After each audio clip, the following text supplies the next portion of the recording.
نیلے سوٹ پر سلور باریک گوٹے کا کام ایسا اٹھا ہے کہ دیکھ دیکھ جی نہیں بھرتا۔ ملتان سے آئی تھی وہ عورت، بڑی صفائی ہے اس کے ہاتھ میں، خوبصورت کام کرتی ہے۔ میں نے بھی موقع سے فائدہ اٹھایا۔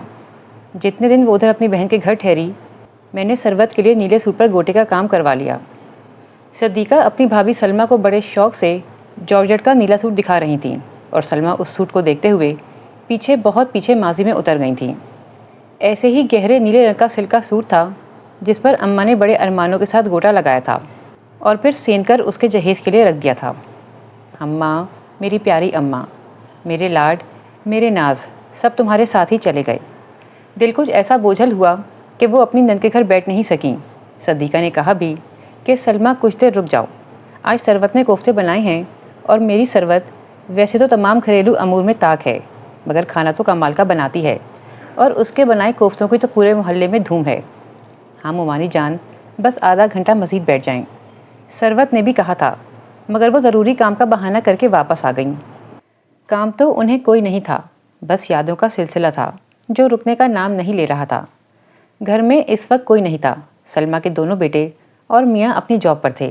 بیٹی کالج گئی ہوئی تھی، وہ آ کر کمرے میں لیٹ گئیں۔ موسم میں کچھ خنکی تھی، کمبل پہلے پیروں پر پھر پورا اوڑھ لیا۔ اوڑھتے ہی آنکھوں میں جمع پانی بہنے لگا۔ یہ نیلا جارجٹ کا گوٹے والا سوٹ کیا کیا یاد دلا گیا تھا۔ اماں، نسرین کی شادی ہے، آپ کو پتہ تو ہے وہ میری کتنی اچھی سہیلی ہے۔ مجھے تیل، مہندی، مایوں، شادی ولیمہ سب میں شرکت کرنا ہوگی۔ ہاں تو کرو شرکت، میں نے کب تمہیں منع کیا ہے؟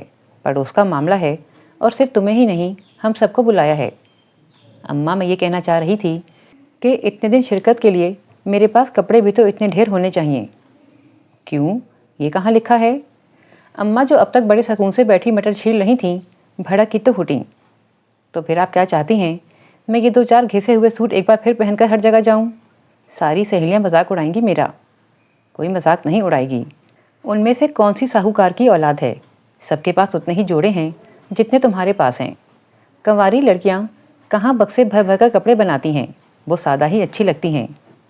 اماں، ایک بھی تو سوٹ اس قابل نہیں ہے۔ ہائے ہائے، کیا بولتی ہے لڑکی، کفر نہ بولا کر۔ پتہ نہیں کس طرح ایسی باتیں منہ سے نکال جاتی ہے۔ اللہ کے غضب سے بھی ڈر نہیں لگتا۔ کتنا نواز رکھا ہے اس نے۔ ضرورت کی ہر شے تمہارے پاس ہے، مگر پھر بھی جب بھی بولو گی ناشکری ہی کرو گی۔ اماں دیکھیں نا، پچھلی کتنی ہی شادیاں میں نے انہی 2-3 جوڑ میں نپٹا دی ہیں، مگر نسرین تو میری بچپن کی سہیلی ہے۔ کیا سوچے گی وہ کہ مجھے اس کے بیاہ کی ذرا بھی خوشی نہیں ہے؟ ایک جوڑا تک نہیں بنا سکی میں۔ کچھ نہیں سوچے گی وہ۔ اماں اب پھر مطمئن ہو کر مٹر چھیلنے لگی تھیں۔ اچھا یہ تو بتا دیں، 8-10 روز تک روزانہ کا آنا جانا، بھلا 3 جوڑے کہاں کہاں کھپاؤں گی؟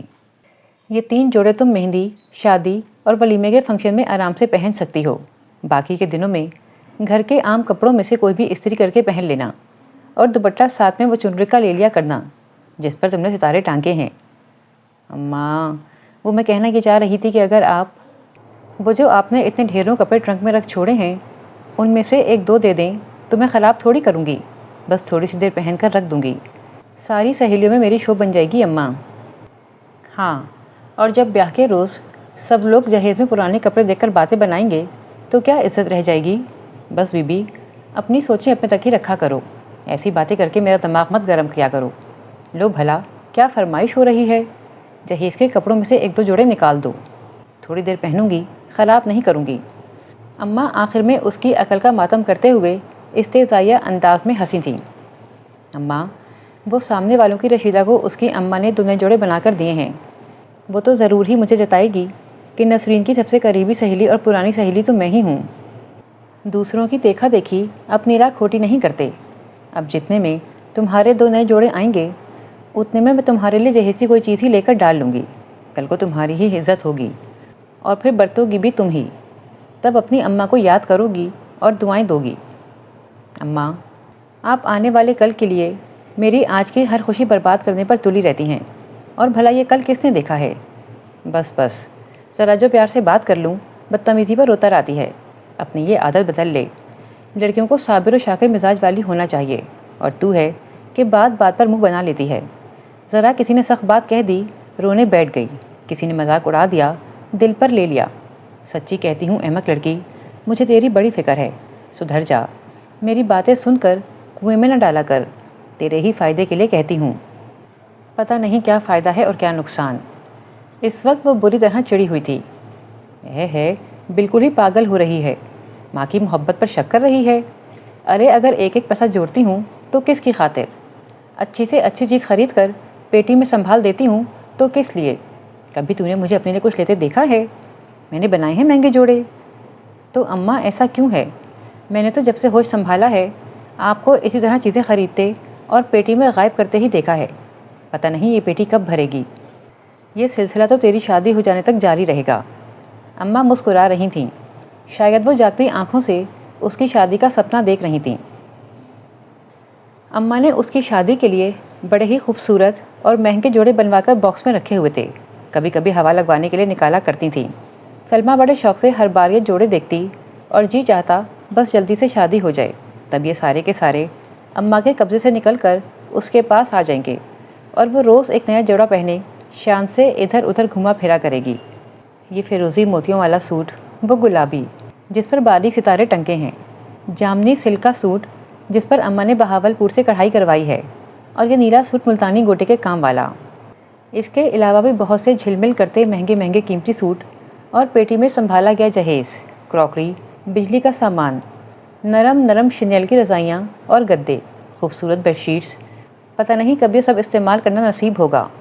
اب تو نسرین بھی بیاہ کر جا رہی ہے۔ ٹھیک ہے، عمر میں مجھ سے 2 سال بڑی ہے، پر ہے تو میری کلاس فیلو، اور میری کلاس کی کتنی ہی لڑکیاں میٹرک میں پہنچنے سے پہلے ہی بیاہی گئیں۔ مگر اماں کی ایک یہ بھی ضد ہے کہ جب تک میٹرک نہیں کروں گی وہ میرا بیاہ نہیں کریں گی۔ کہتی ہیں آج کل لڑکی کا پڑھا لکھا ہونا بہت ضروری ہے۔ شاید اماں ٹھیک ہی کہتی ہیں، مگر یہ چمکتے دمکتے رنگ برنگے سوٹ اور قیمتی سامان، حالانکہ میں اماں سے بہت پیار کرتی ہوں، شادی کے لیے جلدی تو مجھے بھی نہیں ہے۔ اسے میٹرک کیے 2 سال گزر گئے، مگر اس عرصے میں اماں کو کوئی رشتہ پسند نہیں آیا، یا شاید یہ اماں کا بہلاوا تھا اس کے لیے۔ اصل میں رشتے کے لیے آنے والیوں کو وہی پسند نہیں آ رہی تھی، یا پھر یہ چھوٹا سا 2 کمروں کا سادہ سا مکان اس کے مقدر کی راہ میں حائل ہو رہا تھا۔ کچھ بھی تھا، اس نے اس عرصے میں اماں کو کبھی اپنے لیے پریشان نہیں دیکھا۔ وہ مطمئن بھی تھیں اور پر امید بھی۔ جب بھی کام کاج سے فارغ ہوتیں اس کے دوپٹوں پر تو کبھی قمیضوں پر بیلین ٹانکنے بیٹھ جاتیں۔ جوڑا مکمل ہوتا تو جھٹ ٹرنک میں غائب ہو جاتا، کبھی کسی کو دکھاتی نہیں تھیں۔ کسی پڑوسن نے انہیں دوپٹہ سجاتے دیکھا تو کسی نے قمیض پر موتی ٹانگتے تو اکثر فرمائش ہوتی کہ خالہ مکمل ہونے پر بس ایک نظر دکھا تو دینا۔ مگر وہ جو بڑی بامروت تھیں اس معاملے میں بے مروت ہو جاتیں۔ بس وہ چاہتی تھیں کہ جب سلمیٰ کا جہیز نمائش کے لیے سجایا جائے تو دیکھنے والے بس دیکھتے ہی رہ جائیں۔ وہ پہلے سے دکھا کر کوئی بھی چیز پرانی نہیں کرنا چاہتی تھیں۔ اور پھر وہ رشتہ آ گیا جسے اوپر والے نے سلمیٰ کے نصیب میں لکھا تھا، اور نصیب کا لکھا دنیا والے نہیں مٹا سکتے تھے۔ بس اچانک ہی سب طے ہوتا چلا گیا۔ حالانکہ لڑکے کی ماں ابھی سال 6 مہینے اور گھر گھر سیریں کرنے اور مزے اڑانے کا ارادہ رکھتی تھیں۔ اس کی بہنوں کو بھی بڑا اچھا لگتا تھا جب ہر گھر میں اصرار کر کے انہیں مزیدار چیزیں کھلائی جاتی تھیں، اور یہ سامنے بیٹھنے والے میزبانوں کو کچھ بھی کہہ لیں، بیچارے بیٹھے مسکراتے رہتے تھے کہ شاید یہی ہماری بیٹی کو پسند کر لیں۔ مگر تقدیر میں کچھ اور ہی لکھا تھا۔ سارے پروگرام دھرے کے دھرے رہ گئے۔ لڑکے کی اماں کو جوڑوں میں درد تو پہلے بھی تھا، مگر ان کے ہاں سے جانے کے 15 دن بعد تو گھٹنوں کا وہ حال ہوا کہ چلنا پھرنا دوبھر ہو گیا۔ اب گھر کو کون سنبھالے؟ میاں نے کہا بہو لے آؤ، ورنہ چند دنوں میں ہی یہاں کتے ہی نہ لوٹنے لگیں۔ ہاں، وہ جو آخر میں گھر دیکھا تھا، سلمیٰ نام تھا اس لڑکی کا۔ اچھی لڑکی تھی، پڑھی لکھی بھی تھی، اور ماں بھی کوئی زیادہ تیز ترار نہیں تھی۔ چلو پھر وہاں ہاں کہلوا دیتے ہیں۔ اور یوں سلمیٰ انوار کے نام ہو گئی۔ انوار 3 بہنوں کا اکلوتا بھائی ضرور تھا، مگر لاڈلا ہرگز نہیں تھا۔ تینوں بہنیں ماں کا عکس تھیں، تو وہ صورت شکل عادات سب میں ابا پر پڑا تھا، اپنے کام سے کام رکھنے والا اور سر جھکا کر ناک کی سیدھ میں چلنے والا۔ 4 سال پہلے سرکاری محکمے میں جس سیٹ پر بیٹھا تھا آج بھی اسی پر تھا، اور آئندہ ترقی کا امکان بھی نہیں تھا۔ ابا نوکری سے فارغ ہو چکے تھے۔ ان کا دن اب محلے کی دکانوں کے تھڑوں پر اپنے ہم عمروں کے ساتھ بیٹھ کر اخبار کی ہر چھوٹی بڑی خبر پر تبصرے کرتے گزرتا تھا۔ گھر آتے تو ریڈیو کان سے لگا کر بیٹھ جاتے کہ زمانہ ہی ریڈیو کا تھا۔ ٹی وی آ تو چکا تھا مگر عام نہیں تھا۔ محلے میں ایک آدھ گھر میں ہی ٹی وی آیا تھا، اور لوگ ان گھروں کو رشک و حسد سے دیکھتے تھے۔ ان خوش نصیب ٹی وی والے گھرانوں میں انوار کا گھرانہ شامل نہیں تھا، اس لیے اس کی بہنیں ڈرامے اور ہفتے میں ایک بار دکھائی جانے والی فیچر فلم دیکھنے کے لیے 4 گھر چھوڑ کر آسیہ کے گھر جایا کرتی تھیں۔ حالانکہ آسیہ بڑی نکچڑی مغرور سی لڑکی تھی، مگر مجبوری تھی، ٹی وی دیکھے بغیر رہا بھی تو نہیں جاتا تھا۔ ابا کا لڑکیوں کو یوں رات گئے تک غیر کے گھر گھسے رہنے پر کبھی کبھی اعتراض ہوا کرتا تھا، مگر اماں کہہ دیتیں وہ اکیلی تھوڑی وہاں بیٹھی ہیں، سارے محلے کی عورتیں وہاں جمع تماشے کا لطف اٹھا رہی ہوں گی، یہ تو میں ہوں جو گھر بار کی فکر میں ادھر گھسی بیٹھی ہوں۔ توبہ ہے، اس گھر کے بکھیڑے ہی ختم نہیں ہوتے، ہوں بھی کیسے؟ جس گھر کے مردوں کو 24 گھنٹے فرمائشی پروگرام نشر کرنے کی عادت ہو، وہاں عورتیں آرام اور تفریح کو ترسی جایا کرتی ہیں۔ دراصل صبح ابا نے مولی والے پراٹھوں کی فرمائش کر دی تھی اور وہ جانتے تھے اب اس کا خمیازہ ہفتہ بھر بھگتنا ہوگا، مگر اب تک وہ بھی عادی ہو چکے تھے۔ ہاں، سلمیٰ کو دیکھنے کے بعد انہوں نے بیٹے سے کہا تھا، تمہیں بہت مبارک ہو انوار میاں کہ بیوی کے معاملے میں خاصے خوش قسمت ٹھہرے ہو۔ لڑکی صورت شکل میں اچھی ہے، مگر سب سے بڑی خوبی یہ کہ اپنے ہر انداز سے بھولی بھالی معلوم ہوتی ہے۔ تم میری والی غلطی مت کرنا، شروع دن سے ہی بیوی پر رعب قائم کر لینا کہ بعد میں موقع نہیں ملتا، بس یہ کام پہلی ملاقات میں ہی ہو جائے تو ہی کامیابی نصیب ہوتی ہے۔ ابا، آپ خود ہی تو کہہ رہے تھے کہ وہ بھولی بھالی ہے۔ ارے احمق، عورت کو جب سر اٹھانے کا موقع دے دیا جائے تو پھر یہ سر اٹھتا ہی چلا جاتا ہے۔ تمہاری اماں تو اسے اپنے تسلط میں رکھے گی ہی، مگر ایسا نہ ہو کہ وہ تمہاری ماں کے اس ناجائز قبضے کا انتقام تم سے لینے لگے۔ ٹھیک ہے ابا، آپ ہمیشہ سے میرے دوست اور رہنما بھی رہے ہیں، میں آپ کے مشوروں پر عمل کرنے کی پوری کوشش کروں گا۔ ہاں ٹھیک ہے، اور یہ بھی سن لو کہ ایسا کرو گے تو ساری عمر ہمیں دعائیں دو گے اور تمہارا وہ حشر نہیں ہوگا جو تمہاری والدہ صاحبہ کے ہاتھوں ہمارا ہو رہا ہے۔ انور نے صرف بات سنی اور سمجھی ہی نہیں بلکہ گرہ میں باندھ لی کہ ماں بہنوں کی حکمرانی سے وہ خود بھی کچھ خاص خوش نہیں تھا، مگر مجبور تھا کہ ان کے آگے بولنے کا حوصلہ نہیں پاتا تھا۔ پھر شادی کی تاریخ دے دی گئی، دونوں جانب تیاری عروج پر تھی۔ انوار کے گھر میں تو کنواری بہنیں موجود تھیں ہی، بری کی تیاری کروانے بڑی آپا بھی 5 بچوں کے ہمراہ پہنچ جاتیں اور صبح سے شام تک یہیں رہتیں۔ بچے گھر میں خوب ادھم مچاتے اور اکلوتے ماموں سے فرمائشی پروگرام بھی جاری رہتا۔ وہ تو پہلے ہی اماں کے ہاتھ پر ساری تنخواہ رکھ کر بس اپنے کرائے کے حساب سے جیب میں ڈالتا تھا۔ ان کی فرمائشوں کو پورا کرنے کا مطلب آئندہ کچھ دنوں تک پیدل دفتر آنا جانا ہوتا تھا اور اسے بچوں کی بات ماننا پڑتی تھی، ورنہ آپا کے ساتھ ساتھ دونوں بہنیں اور اماں بھی ناراض ہو جاتیں۔ اور اب جب سے رشتہ ہوا تھا، اب تو ادھر ذرا اس نے کسی معاملے میں چوں کی، ادھر جھٹ کہہ دیا گیا، ہاں جی اب ہماری پرواہ کسے ہے، اب تو سب کچھ آنے والی کے لیے ہے، ہماری تو شکلیں بھی بری لگنے لگیں گی۔ خواہ میں تم بہنوں کی جگہ کوئی لے سکتا ہے بھلا؟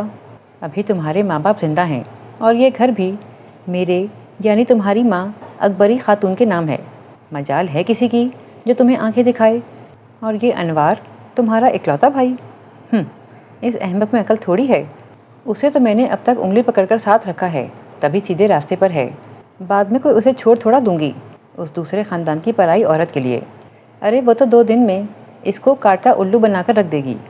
تم لوگ دل میلا نہ کرو، ایک ہی ایک بھائی ہے تمہارا، پورا حق رکھتی ہو تم تینوں اس پر۔ اور ان بچوں نے ماموں سے اگر لاڈ نہیں کرنے تو ان منحوس صورتوں، چوروں والے کرتوتوں کے مالک جو کہ چاچو سے کرنے ہیں، اور چاچو کو تو گولی مارو۔ ان بچوں کا تو باپ ہی پکا میسنا ہے، 10 نمبری پکا بدماش۔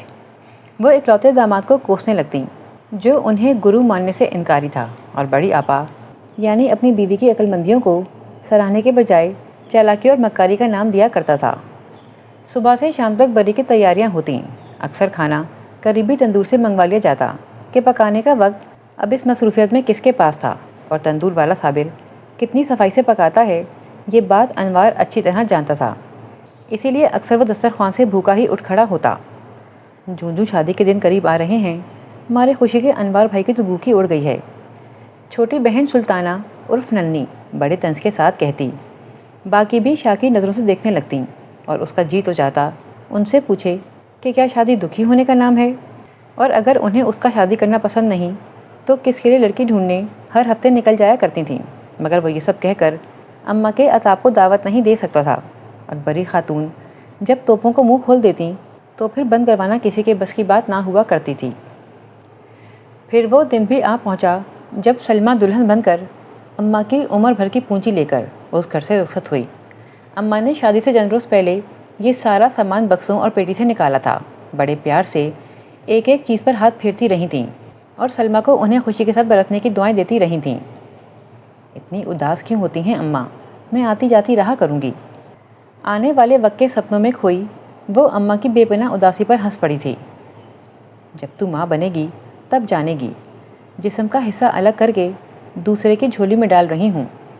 جوں تیری شادی کے دن قریب آ رہے ہیں، مجھے تیری پیدائش کا وقت، تیرے بچپن کا زمانہ سب بڑی شدت سے یاد آ رہا ہے۔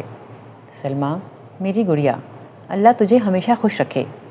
اماں کی آنکھیں بھیگ گئیں اور ان آنکھوں کے بھیگتے ہی سلمیٰ مستقبل سے حال میں آ گئی۔ اس روز وہ اماں کے گلے لگ کے یوں روئی کہ اماں کو اسے بہلانا مشکل ہو گیا۔ اچھا سن، میری بات تو سننا۔ اماں اس کے آنسو پوچھ رہی تھیں۔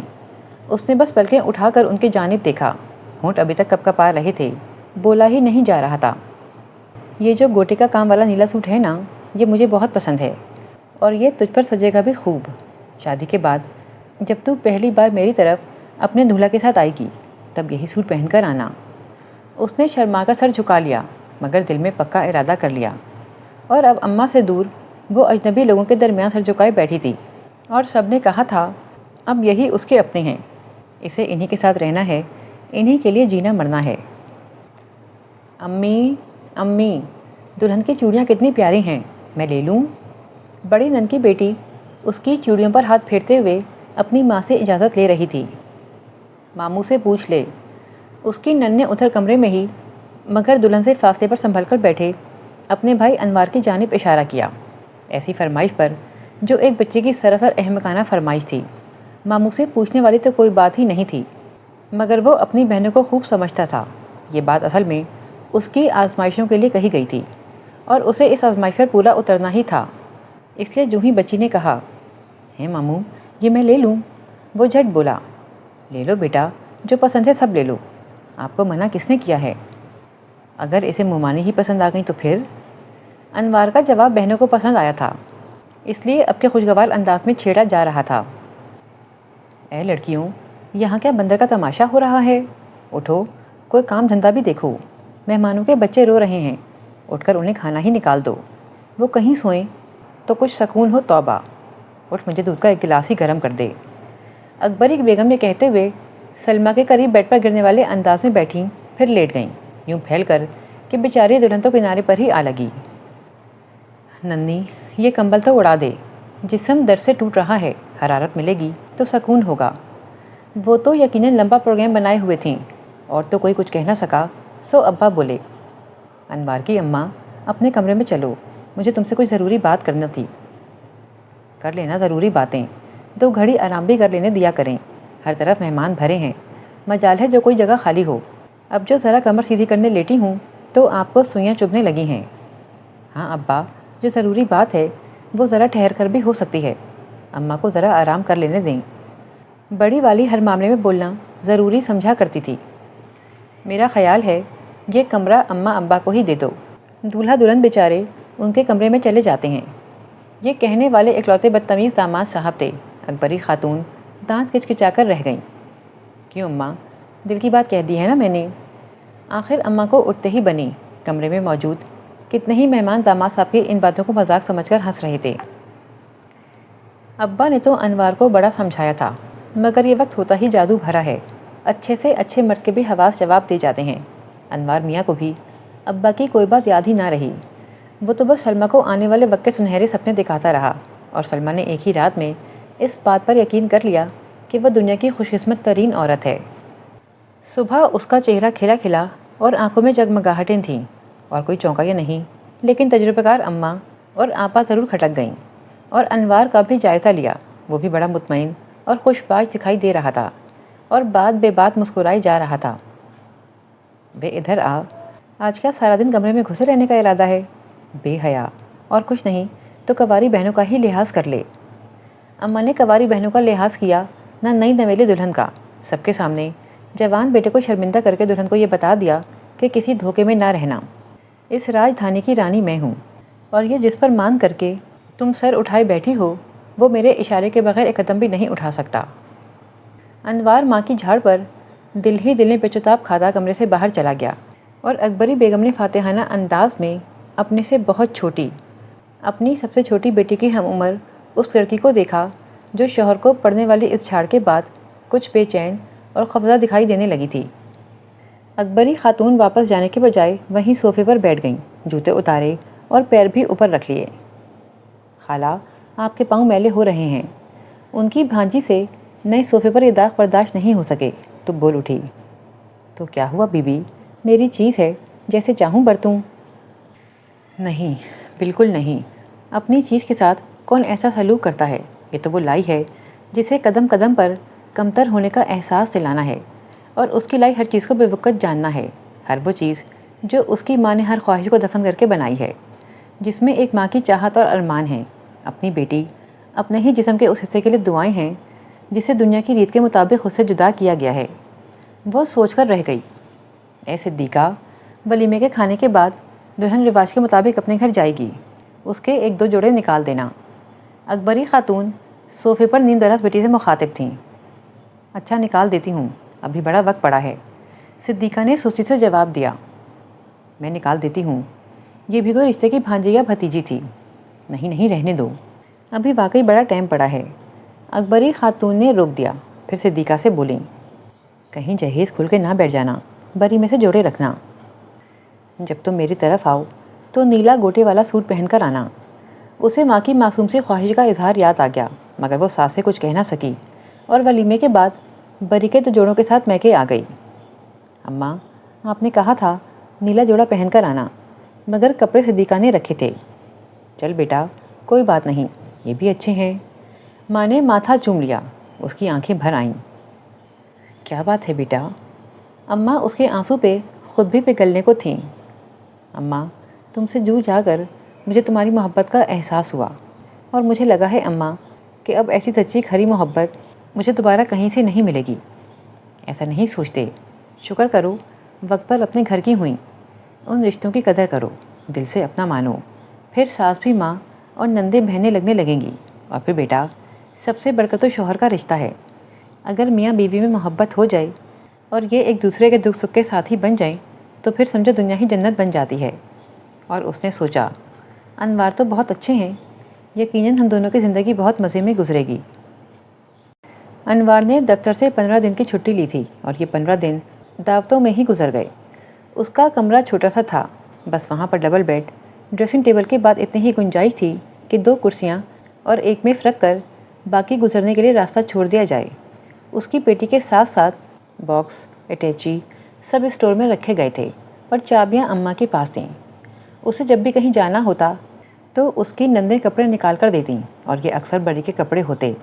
جہیز کے اگر نکالے بھی گئے تو وہ جوڑے جو ہلکے کام والے اور سادہ سے تھے، اسے الجھن ہوتی۔ آخر یہی تو دن ہے پہننے اوڑھنے کے، انہی دعوتوں میں تو سب دلہن کے کپڑے شوق سے دیکھتے ہیں۔ پتہ نہیں یہ لوگ مجھے بھاری کام والے خوبصورت جوڑے کیوں نکال کر نہیں دے رہی۔ اس روز انہیں انوار کے چچا کے ہاں جانا تھا، اور ابھی ابھی چھوٹی نند کا نکال کر دیا ہوا بری کا گرین سوٹ اس کے بیڈ پر پڑا تھا۔ یہ اتنا سادہ سا سوٹ؟ اس نے جوڑا اٹھا کر جائزہ لیا اور بے دلی سے ایک طرف ڈال دیا۔ کوئی اور پہن لو، تمہارے پاس کمی تھوڑی ہے۔ انوار ابھی ابھی آفس سے آیا تھا اور کرسی پر بیٹھا چائے پی رہا تھا۔ یہی تو میں بھی کہتی ہوں، جب میرے پاس اتنے ڈھیر کپڑے ہیں تو ہر مرتبہ اتنے سادہ اور کم قیمتی کپڑے کیوں مجھے پہننے کے لیے نکال کر دیے جاتے ہیں؟ تو تم جا کر اپنی مرضی سے نکال لو۔ چابی اماں کے پاس ہے، ایک بار میں نے مانگی تھی تو کہنے لگیں کہ لڑکیاں لاپرواہ ہوتی ہیں، کہیں رکھ کر بھول جاؤ گی تو مصیبت ہو جائے گی۔ اب میں تو ایسی لاپرواہ بھی نہیں ہوں، اور پھر کپڑے نکالنے کے بعد میں نے چابی انہیں واپس ہی کر دینا ہے۔ جائیں نا، اماں سے تھوڑی دیر کے لیے چابی لا دیں، میں کوئی دوسرا جوڑا نکال لوں گی، یہ والا تو مجھے بالکل بھی اچھا نہیں لگ رہا۔ لو بھلا، میں کیوں جاؤں، تم جا کر اماں سے چابی لے لو، اس میں اتنا گھبرانے والی آخر کیا بات ہے؟ بس وہ مجھے آپ کی اماں سے ڈر لگتا ہے۔ کمال ہے، وہ کھسیانی سی ہنسی ہنسا۔ بیوی سے یہ نہیں کہہ سکا، وہ خود اماں کا لخت جگر ہونے کے باوجود بھی ان سے ڈرتا ہے۔ لیکن مجھے تو یہ رنگ بڑا پسند ہے، اور میں سوچ رہا تھا تم یہ پہن کر کتنی اچھی لگو گی۔ انوار کے کہنے کی دیر تھی، وہ جو آج یہ سوٹ پہننے کو تیار ہی نہیں تھی، جھٹ راضی ہو گئی۔ عورت کو آخر کیا چاہیے؟ اپنی مرد کی آنکھوں میں اپنے لیے محبت، ہونٹوں پر تعریف۔ اگر وہ اسے اسی رنگ میں دیکھنے کا خواہش مند تھا تو پھر وہ جی جان سے اسے پہننے کو تیار تھی۔ ادھر انوار نے اس کو رضامند دے کر اللہ کا شکر ادا کیا۔ ابھی وہ کپڑے استری کرنے کے بارے میں سوچ رہی تھی کہ اماں چلی آئیں۔ حسب عادت بغیر دستک دیے دھاڑ سے دروازہ کھولا اور انوار کو دیکھتے ہی بولیں، کچھ حیا، کچھ شرم، لحاظ، مروت ہے یا بیاہ ہوتے ہی سب اٹھ گیا؟ کیا ہوا اماں جان؟ میں سمجھا نہیں۔ وہ سنبھل کر بیٹھ گیا۔ ہاں تو ننا، تیری عقل ابھی کچی، تو بھلا کہاں سمجھے گا ان باتوں کو؟ بے شرما، جوان بہنوں والا گھر ہے اور تو کمرے میں گھسا بیٹھا رہتا ہے۔ اماں تو میں کہاں بیٹھوں؟ یہ میرا کمرہ ہے۔ آفس سے آ کر آرام کرنے کے لیے اپنے ہی کمرے میں بیٹھ سکتا ہوں نا؟ آہو، اور یہ جو ابھی تک پہلے دن کی دلہن بنی پھرتی ہے، اس کے لیے ضروری ہے کہ جب تو کمرے میں ہو تو یہ بھی کمرے سے باہر قدم نہ نکالے۔ ہائے میرے ربا، میں تو ان لوگوں کی ظاہری معصومیت دیکھ کر دھوکا کھا گئی۔ مجھے کیا پتا تھا اندر سے پورے ہیں یہ لوگ۔ وہ جو بولنا شروع ہوئیں تو حسب عادت بولتی چلی گئیں اور ایسے الزام سن کر مارے شرمندگی کے سلمیٰ کی آنکھوں سے آنسو بہنے لگے، جبکہ انوار بھی چائے کا کپ میز پر رکھے چپ چاپ بیٹھا یہ سب سن رہا تھا۔ اس روز سلمیٰ کو اندازہ ہوا کہ اس کا شوہر ان مردوں میں سے ہے جو ماں کے سامنے غلط بات کو غلط کہنے کا حوصلہ نہیں رکھتے، اور اس کے سینے میں کچھ ٹوٹ گیا۔ بڑی بے دلی سے اس نے وہی ہرا سوٹ پہنا، جیسے تیسے میک اپ کیا اور انوار کے ساتھ اس کے چچا کے گھر چلی آئی۔ مگر آج انوار کے ساتھ چلتے اٹھتے بیٹھتے اس کے دل میں کسی فخر کا احساس نہیں جاگا۔ اس کی کسی شوخ بات پر زور کی بے ساختہ ہنسی نہیں آئی۔ اس پر نظر پڑتے ہی آنکھوں میں جگنو نہیں چمکے، جبکہ انوار ویسا ہی تھا۔ گھر سے باہر آتے ہی وہ گھر کے اس ماحول کو بھی فراموش کر چکا تھا، مگر سلمیٰ کے ذہن میں ساس کی باتیں گونج رہی تھیں۔ میزبانوں کے ساتھ چٹکلے چھوڑتے ہوئے انوار بار بار اس کی طرف دیکھتا تھا اور وہ محسوس کر رہا تھا کہ سلمیٰ آج بجھی بجھی سی ہے، مگر اس نے نہ وہاں نہ گھر واپس آ کر اسے بہلانے کی کوشش کی، بلکہ سرے سے نظر انداز ہی کر گیا۔ سلمیٰ کو اپنی ساس کے مزاج سے ڈر تو پہلے ہی لگتا تھا، مگر اب تو انہیں سامنے پا کر ہی گھبراہٹ سی طاری ہونے لگتی تھی۔ گھر کے کام تو اس نے شادی کے 15 دن بعد ہی شروع کر دیے تھے، اور کسی نے بھی یہ نہیں کہا کہ یہ دن تمہارے کام کرنے کے نہیں ہیں۔ اس کی ساس صحت مند تھیں اور اس نے خود دیکھا تھا کہ شادی کے شروع دنوں میں وہ اچھا خاصا کام کرتی تھیں، مگر جو ہی سلمیٰ کام پر لگی ساس نے ہاتھ کھینچ لیا۔ دونوں نندیں بھی سارا دن گھر پر ہوا کرتی تھیں۔ صدیقہ گھر کے کام کر لیا کرتی تھی، جبکہ ننھی بس ننھی ہی تھی۔ بڑی آپا ہفتے میں ایک چکر بمائے بچوں کے لگا لیا کرتی تھیں، اور اماں کی یہ کوشش ہوتی تھی کہ شام کو وہ جلدی واپس چلی جائیں، ان کے شوہر کو انہیں لینے کے لیے نہ آنا پڑے۔ داماد کو وہ سارے زمانے کے سامنے برا بھلا کہتی تھیں، مگر مجبوری تھی کہ اس کے سامنے زبان بھی بند رکھنا پڑتی، اور خاطر خدمت کی مصیبت بھی الگ تھی۔ آج کل اکبری خاتون کو صدیقہ کے رشتے کی بڑی فکر تھی۔ آس پڑوس میں کہہ رکھا تھا، رشتہ کروانے والی 2-3 عورتیں بھی باقاعدہ رابطے میں تھیں۔ صدیقہ درمیانی صورت والی قدرے فربا جسم کی لڑکی تھی، پھر گھر کے مالی حالات بھی کچھ زیادہ بہتر نہیں تھے، تو آنے والیاں ایک بار آ کر دوسری بار راستہ بھول جاتیں۔ اکبری خاتون اس بات کا غصہ بھی انوار اور اس کی بیگم پر نکالتیں، جنہیں اپنے جاؤ چوچلوں سے فرصت ہی نہیں تھی۔ احساس ہی نہیں تھا کہ ماں بہن کس قدر اداس اور مغموم رہتی ہیں۔ دیکھیے، اگر صدیقہ کا رشتہ نہیں ہو رہا تو اس میں میرا کیا قصور ہے؟ ایک روز وہ انوار کے سامنے رو ہی پڑی۔ ارے تم دل چھوٹا کیوں کرتی ہو؟ اماں بیچاری پریشان ہیں، اب ایسے میں ہم پر ہی غصہ نکالیں گی، محلے والوں سے جا کر نہیں کہیں گی۔ مگر اس میں میرا کیا قصور؟ دماغ مت چاٹو، ذرا جو آرام کرنے گھر آتا ہوں تو یہاں تم تھانے دارنی بن کر کھڑی ہوتی ہو۔ وہ بھی اسی پر خفا ہونے لگا تو وہ چپ چاپ وہاں سے ہٹ گئی۔ سنو، اب منہ بنا کر کیوں بیٹھ گئی ہو؟ اٹھو، آج مٹر ڈال کر چاول ہی بنا لو، بڑا دل چاہ رہا ہے۔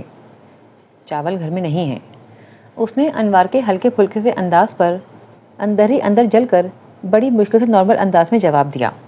پتہ نہیں انہیں احساس کیوں نہیں ہوتا کہ ان کا خواہ مخواہ میں ڈانٹ ڈپٹ کرنا مجھے کتنا اکیلا کر دیتا ہے۔ اوہو، نہیں ہے تو محلے کے کسی بچے کو بھیج کر منگوا لو۔ آرام سے حل پیش کیا گیا۔ کیسے منگوا لوں؟ میرے پاس پیسے بھی نہیں ہیں۔ مجھے پتہ ہے بیگم صاحبہ کہ تمہارے پاس پیسے نہیں ہیں، صاف کہو کام چوری ہے، چاول پکانا ہی نہیں چاہتی، ورنہ کیا اماں سمندر پار گئی ہیں جو تم پیسے لے کر چاول منگوا نہیں سکتی؟ اماں سے آپ پیسے لے کر چاول اور مٹر لے آئیں۔ وہ کہہ نہیں سکی کہ اماں سے ایسے خرچے والی بات کر کے شامت بلوانا اسے پسند نہیں۔ تو تم میری ماں سے بات کرنا بھی پسند نہیں کرتی؟ وہ ایک جھٹکے سے اٹھا اور باہر نکل گیا۔ اف میرے خدا، کیا کروں میں؟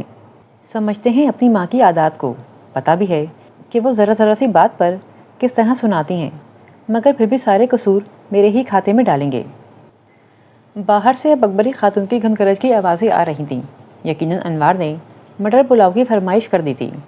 اماں اسے بے غیرت بے بس جیسے القابات سے نواز رہی تھیں۔ احساس ہی نہیں کہ کس طرح خرچے پورے کرتی ہوں، بس بیوی نے جو کہہ دیا وہ پورا کرنا فرض ہو گیا۔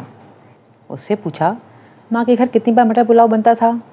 خوب جانتی ہوں اس کے بچھلوں کو، کہیں کے کارخانے دار نہیں ہیں، یہاں آ کر شہزادی بن بیٹھی ہے، اوقات بھول گئی ہے اپنی۔ اب اس میں اتنا حوصلہ نہیں تھا کہ جا کر صفائی پیش کرتی، انہیں بتاتی کہ مٹر پلاؤ کا آئیڈیا اس کا نہیں، ان کے لخت جگر کا ہے، اور وہ لخت جگر نور نظر، اونچا پورا مرد، سر جھکائے وہ سب سن رہا تھا جو اس کی بیوی اور اس کے میکے کے بارے میں کہا جا رہا تھا۔ ایک بار بھی وضاحت پیش کرنے کی جرت نہیں کی۔ اب ظاہر ہے اسے کمرے میں گھس کر تو نہیں بیٹھے رہنا تھا، بہت سے کام اس کے منتظر تھے، سو ہمت کر کے اٹھی اور باہر آ گئی۔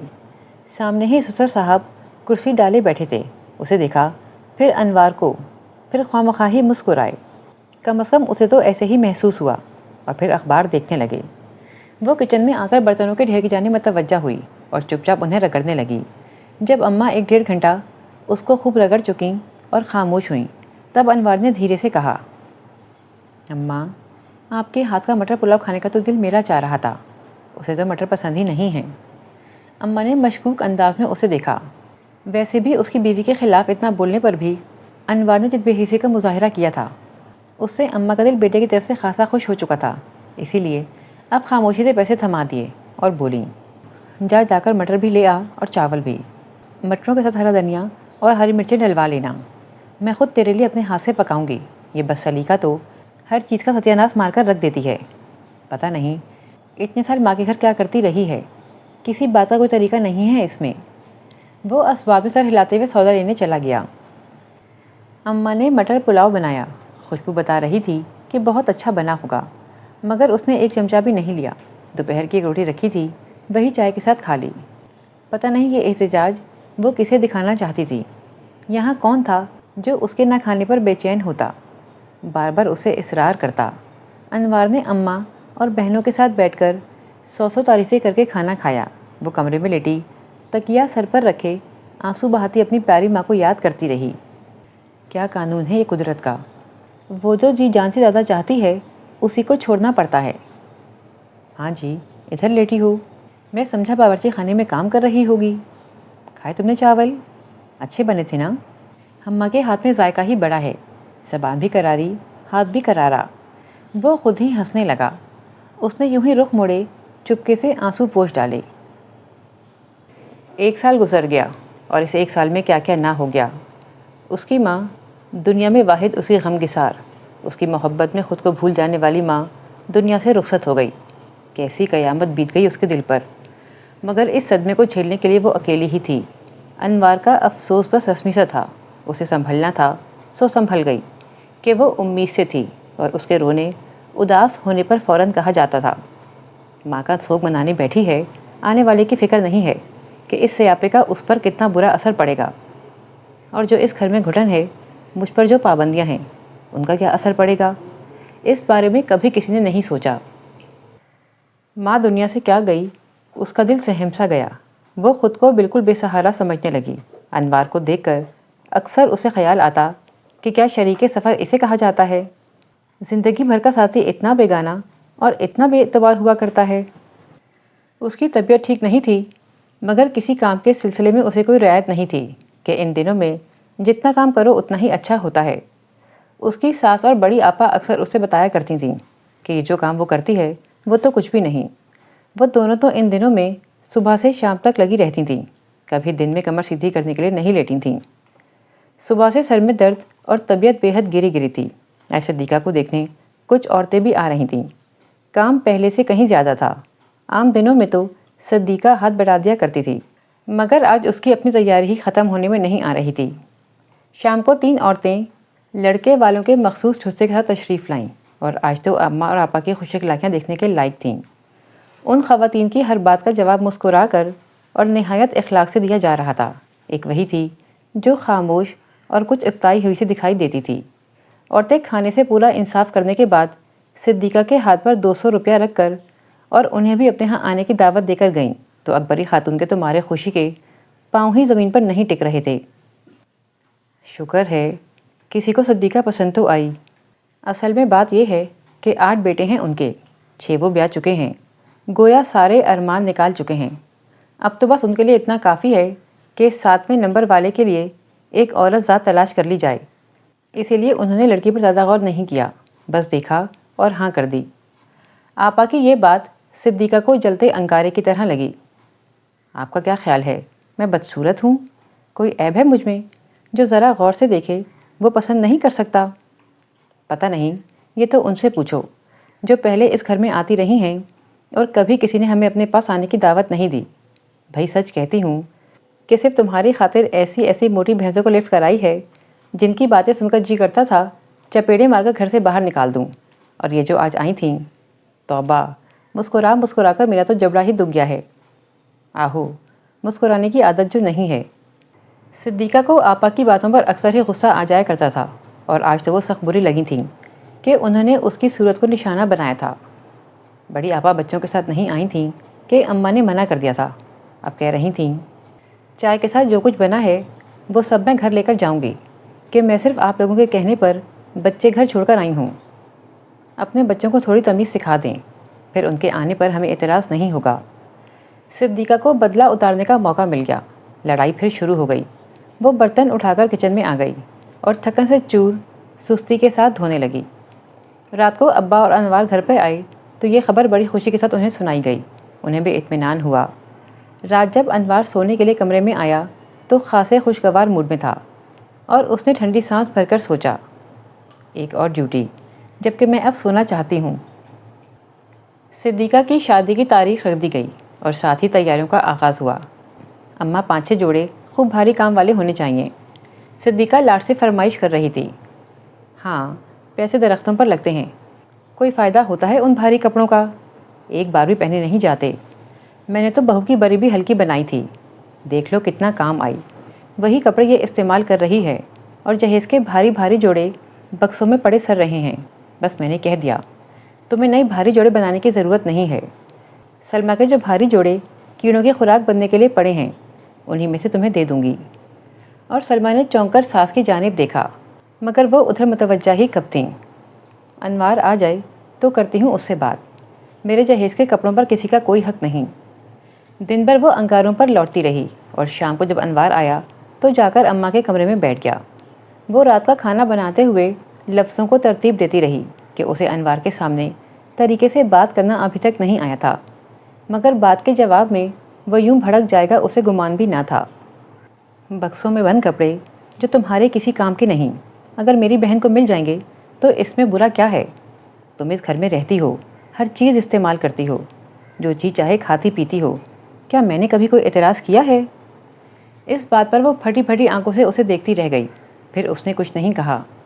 اماں کی محبت سے مہکتے یہ جوڑے کسی اور کے ہوئے، وہ گلابی جوڑا جس پر اماں نے بڑے ارمانوں سے اپنے ہاتھ سے ستارے ٹانکے تھے اور کہا تھا جب میری بیٹی اسے پہنے گی تو شہزادی لگے گی، اور وہ انگوری کلر کا جوڑا جس پر دھاگے کا کام بڑے چاؤ سے کیا گیا تھا، اور سب سے بڑھ کر نیلا گوٹے والا سوٹ۔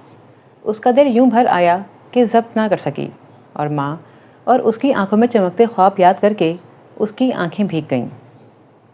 اماں، کیوں تم نے دن رات ایک کر کے ایک ٹانکا بھرا؟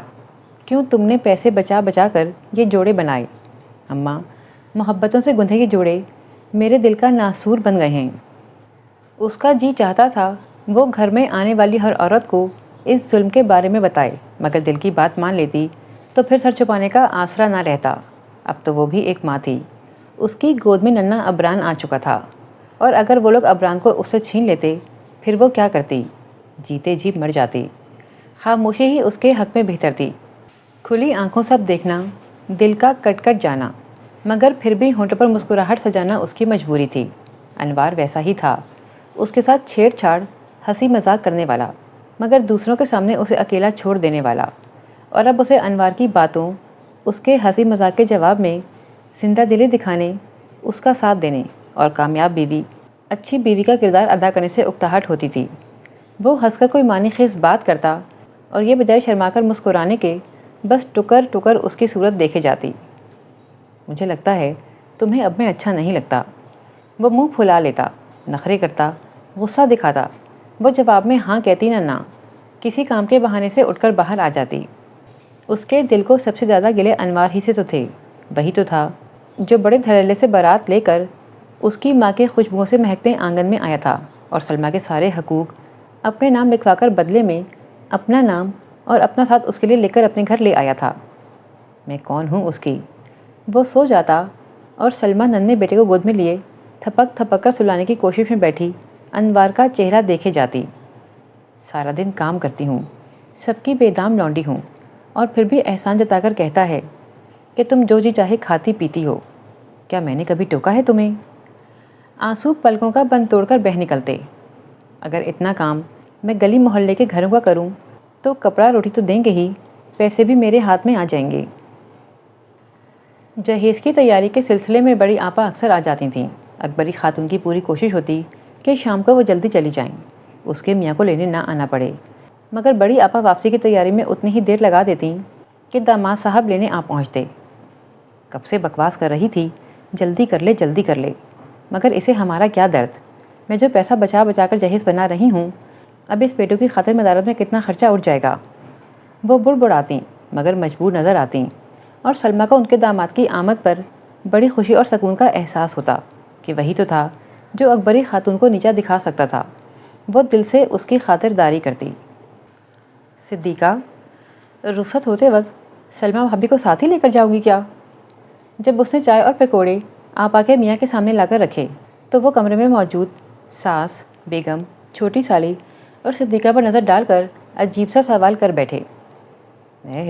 کیسی باتیں کرتے ہو جی؟ سلمیٰ بھابھی کیوں ساتھ جانے لگیں؟ آپا کچھ حیرت سے کچھ بگڑ کر بولیں، جبکہ اماں کا ماتھا ٹھنکا تھا۔ دیکھو نا، سارے کام تو سلمیٰ بھابھی کرتی ہیں، صدیقہ کو تو سسرال جا کر بڑی مشکل پیش آئے گی۔ میرا تو خیال ہے ساتھ لے ہی جاؤ۔ انوار میں تو تم لوگوں کو انکار کرنے کی جرات نہیں، اماں حکم کریں گی وہ سینے پر ہاتھ رکھ کر سر جھکا کر یہ فیصلہ قبول کر لے گا کہ میں ٹھیک کہہ رہا ہوں نا سلمیٰ بھابھی؟ وہ کہنا چاہتی تھی کہ آپ بالکل ٹھیک کہہ رہے ہیں، مگر کہہ نہیں سکی، مگر اپنے ہونٹوں کو خفیف سی مسکراہٹ سے بچا بھی نہیں سکی۔ میری بیٹیاں سب کاموں میں طاق ہیں، اماں نے غصہ پیتے ہوئے اطلاع دی۔ داماد صاحب ہنسے اور ہنستے چلے گئے۔ جب میری اور آپ کی بڑی صاحبزادی کی شادی ہوئی تب آپ نے میری اماں کو بھی یہی کہہ کر بے وقوف بنایا تھا۔ اماں بل کھا کر رہ گئیں۔ تو یہاں کھڑی کیا کر رہی ہے؟ جا کر ہانڈی کی فکر کر۔ اماں نے سارا غصہ سلمیٰ پر نکالا۔ یہ سن کر داماد صاحب نے اسبات میں سر ہلایا اور بولے، اسی لیے تو کہتا ہوں اسے صدیقہ کے ساتھ کر دیں، ورنہ وہاں جا کر کام کون کرے گا؟ اب ہر داماد تو میرے جیسا صابر و شاکر ملنے سے رہا کہ بیوی نے جو ملغوبہ تیار کر کے سامنے رکھا چپ کر کے کھا لیا۔ چلو واجدہ، اٹھاؤ اپنے بچوں کو، رات ہو رہی ہے، نکلنے کی کرو۔ اماں بڑی آپا کی طرف پلٹ گئیں۔ صدیقہ بیاہ کر اپنے گھر کی ہوئی۔ اماں نے سکھ کا سانس لیا کہ خیر خیریت سے دوسری بچی بھی بیاہ دی۔ سلمیٰ کو اس شادی سے کوئی فرق نہیں پڑا، وہی باتیں تھیں، وہی اس کی دن بھر کی مشقت۔ ہاں، جس روز شادی کے بعد صدیقہ اس کے جہیز کا نیلا سوٹ پہن کر ان کے ہاں آئی تھی، سلمیٰ کا دل ایسا کٹ رہا تھا کہ تکلیف کی شدت سے وہ پیلی پڑ رہی تھی۔ اماں کی محبت، ان کے ارمان یاد آ رہے تھے، اور وہ سوچ رہی تھی کبھی میں بھی کسی کی پیاری ہوا کرتی تھی، اور میرے پیار کرنے والوں کی یہ نشانیاں تک مجھ سے چھین لی گئی ہیں۔ اماں، میری اماں، میری بچی بیاہ کے بعد دوسری بار ادھر آئی ہے، اور تو اس کے آنے پر کھلے دل سے استقبال کرنے کے بجائے ٹسوے بہانے بیٹھ گئی ہے۔ وہ باورچی خانے میں یادوں میں گم بیٹھی تھی جب ساس نے آ کر بڑی بے رحمی سے یادوں کا سلسلہ توڑ دیا۔ وقت کب رکا ہے، کوئی چاہے نہ چاہے آنے والے کی جگہ خالی ہو ہی جاتی ہے۔ اس کی ساس نے سوچا تھا بہو کو کبھی سر اٹھانے ہی نہیں دیں گی، مگر وہ بھول گئی تھیں کہ سب کچھ سوچ کے مطابق نہیں ہوا کرتا۔ بازار جاتے ہوئے ان کے رکشے کا ایکسیڈنٹ ہوا تھا، ننی ساتھ تھی اور دونوں کو شدید چوٹیں آئی تھیں۔ ننی کا چہرہ بگڑ گیا اور اماں کی ریڑھ کی ہڈی پر ایسی چوٹ آئی کہ وہ چلنے پھرنے سے معذور ہو گئیں۔ ننی کے چہرے کے زخم تو بھر گئے، مگر اس حادثے کی یادگار ایک نشان ہمیشہ کے لیے اس کے چہرے پر رہ کر اس کی قسمت کا دروازہ بند کر گیا، اور وہ بس اماں کو سنبھالنے کے قابل ہی رہ گئی۔ وہ اپنے نصیب کی تاریکی پر ایسی حیران ہوتی کہ اکثر اماں کے کام کرنا ہی بھول جاتی۔ اکبری خاتون کے اس انجام نے سلمیٰ کے اندر پہلے سے زیادہ خوف پیدا کر دیا۔ وہ ان کے اکثر کام کر دیا کرتی تھی، مگر اس نے ان سے مخاطب ہونے، ان کے پاس بیٹھ کر دلجوئی کرنے کی کوشش کبھی نہیں کی تھی۔ اب وہی گھر کی کرتا دھرتا تھی۔ انوار جو مہینے بھر کا خرچہ پہلے اماں کو تھما دیتا تھا، اب وہ اس کے ہاتھ میں دیتا۔ صدیقہ اور بڑی آپا اب بھی آتی تھیں، دونوں ننی کو سمجھاتیں، سب کچھ اپنے ہاتھ میں رکھنے کی کوشش کرو، انوار بھائی کے آگے پیچھے رہا کرو۔ مگر جو کچھ ننی کے ساتھ ہو چکا تھا، اس کے باعث اسے اب ایسی سیاستوں سے دلچسپی نہ رہی تھی۔ اکبری خاتون ایسی حالت میں سال بھر ہی جی سکیں، اور ان کی وفات کے 6 ماہ بعد سلمیٰ نے ننی کی شادی ایک 50 سالہ ایسے مرد سے کر دی جو پہلے بھی بیوی رکھتا تھا، مگر اولاد کے لیے دوسری شادی کرنا چاہتا تھا۔ ننی بہت روئی پیٹی، صدیقہ اور بڑی آپا نے بھی بہت شور مچایا۔ انوار اور ابا کو بھی ساتھ ملانا چاہا، مگر یہ دونوں وہ مرد تھے جو شروع سے گھر کی سربراہ بن جانے والی عورت کو سب کچھ سونپ کر بے فکر ہو کر بیٹھ جانے کی عادت رکھتے تھے، اور اب سربراہ سلمیٰ تھی۔ پھر ان کے خیال میں ننی کے چہرے پر جو عیب تھا، اس میں یہ رشتہ بھی غنیمت تھا۔ ننی کی شادی پر تینوں بہنوں کو اس گھر میں سلمیٰ کی اہمیت اور طاقت کا صحیح معنوں میں اندازہ ہو گیا۔ اب اگر میکا آباد رکھنا تھا تو اس سے بنا کر رکھنا مجبوری تھی۔ گزرتے وقت کے ساتھ ساتھ بچے جوان اور بڑے بوڑھے ہوتے چلے گئے۔ سلمیٰ کے دونوں بیٹے بہت ہی لائق اور مؤدب نکلے، اور پھوپھیوں کو ان پر بے حد پیار آنے لگا۔ اس محبت کا مطلب سلمیٰ خوب جانتی تھی۔ دونوں ہی بیٹیوں والیاں تھیں، اور بیٹیاں بھی عام سی صورتوں اور عام سے گنوں والی، جبکہ سلمیٰ کی اکلوتی بیٹی رافعہ بھی بھائیوں کی طرح لائق، با ادب اور خوبصورت تھی۔ کبھی اس کی تینوں نندوں میں بڑی دوستی ہوا کرتی تھی، مگر اب تینوں ہی سلمیٰ کے پاس آ کر ایک دوسرے کی شکایت کیا کرتی تھیں، اور اپنی بیٹیوں کو اکثر ممانی کے ہاں رہنے کو بھیجا کرتی تھیں۔ لڑکیاں یہاں آ کر زبردستی ہی اس کے ساتھ کام کروانے، اس کی خدمت کرنے کی کوشش کرتیں، اور سلمیٰ کے دونوں بیٹے عبران اور سلمان خوب ہنسا کرتے۔ اور اس روز وہ عبران کے ہمراہ صدیقہ کی طرف آئی ہوئی تھیں، اور صدیقہ اسے بتا رہی تھی، میں نے اپنی ثروت کے لیے بہت کچھ بنا لیا ہے، ایسی ایسی قیمتی کراکری خریدی ہے بھابھی کہ جو دیکھتا ہے دیکھتا رہ جاتا ہے، کپڑے بھی بہت اچھے بنوائے ہیں۔ پھر وہ اندر سے جارجٹ کا نیلا جوڑا لے آئی، جس پر گوٹے کا بہت نفیس کام کیا گیا تھا۔ دیکھو بھابھی، یہ جوڑا کتنا خوبصورت ہے، میں نے بڑے ارمانوں سے بنوایا ہے۔ اور سلمیٰ پیچھے، بہت پیچھے چلی گئی، وہاں جہاں اس کی ماں آنکھوں میں خواب لیے اس کا جہیز بنا رہی تھی، پیسے بچا بچا کر بیٹی کے کپڑے بنوا رہی تھی، اور کہتی تھیں، انہیں پہن کر میری بیٹی شہزادی لگے گی۔ اس نے ایک نظر نیلے جوڑے کو، پھر ثروت کو دیکھا اور اٹھ کر گھر چلی آئی۔ گھر آتے ہی اس نے سب کو فیصلہ سنا دیا۔ میں عبران کے لیے ثروت کو مانگ رہی ہوں۔ اس کے فیصلے پر سب کو حیرانی تھی کہ وہ تو نن کی بیٹی کو کبھی اس آنگن میں نہ لانے کا عہد دہرایا کرتی تھیں، مگر کوئی نہیں جانتا تھا کہ اسے اب رسم نبھانی ہے، ساس کی روایت کو آگے بڑھانا ہے، اور شاید اس طرح کر کے وہ اپنی اماں کی محبت کا کچھ قرض ادا کرنا چاہتی تھی۔ طریقہ صحیح تھا یا غلط، مگر کمزور جب زور پکڑتا ہے تو ایسا ہی ہوا کرتا ہے، چار دیواری میں بھی اور معاشرے میں بھی۔